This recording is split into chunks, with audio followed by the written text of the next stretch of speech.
उस प्यारे से छोटे राजकुमार को देखो, यह बुद्ध है।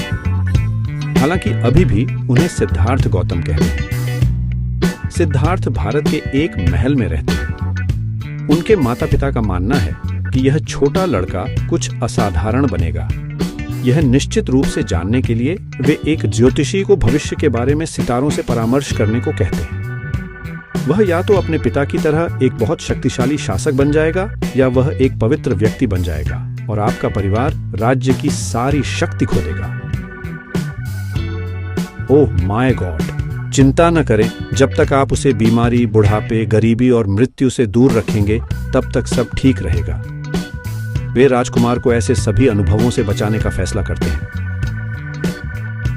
सिद्धार्थ बड़ा होता है, शादी करता है और बच्चे पैदा करता है बिना महल के बाहर आम लोगों से मिले।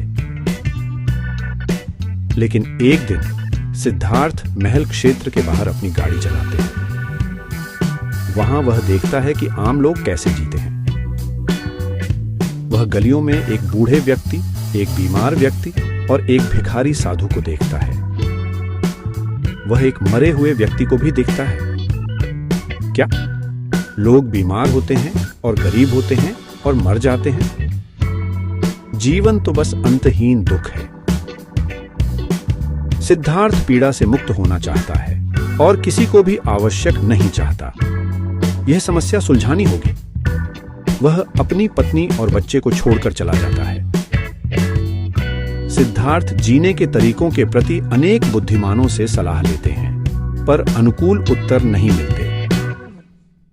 तो वह खाना न खाने का फैसला करता है।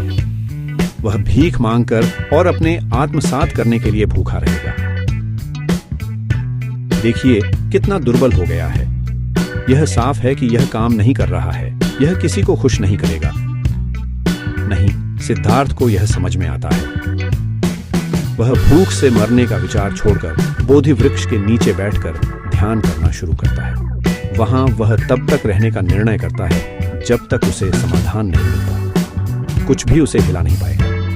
मार नामक एक बुरी दानव उसे बहकाने के लिए आता है।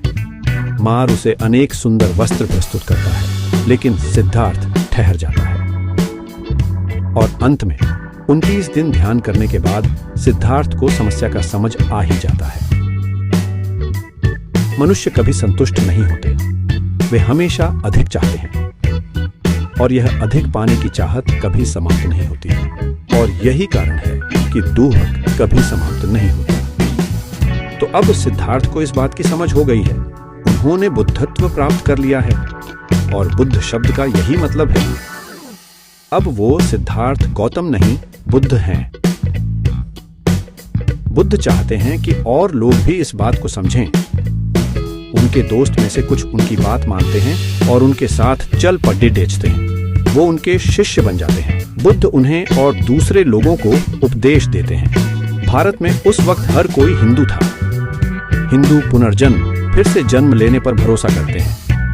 आप एक अंतहीन चक्र में जन्म लेते हैं, जीते हैं, मरते हैं, फिर से जन्म लेते हैं, जीते हैं, मरते हैं और इसी तरह संसार में। रुक जाओ, मैं उतरना चाहता हूं। बुद्ध संसार से मुक्त होने के महत्व का उपदेश देते हैं। बार बार जन्म लेने से दुख से बचना नामुमकिन हो जाता है। बुद्ध ने अमीर और भूखा दोनों रहकर देख लिया था। ये दोनों जीने के बहुत अतिरंजित तरीके हैं और कोई भी सही नहीं है। उनका मानना है कि बीच का रास्ता चुनना ही बेहतर है।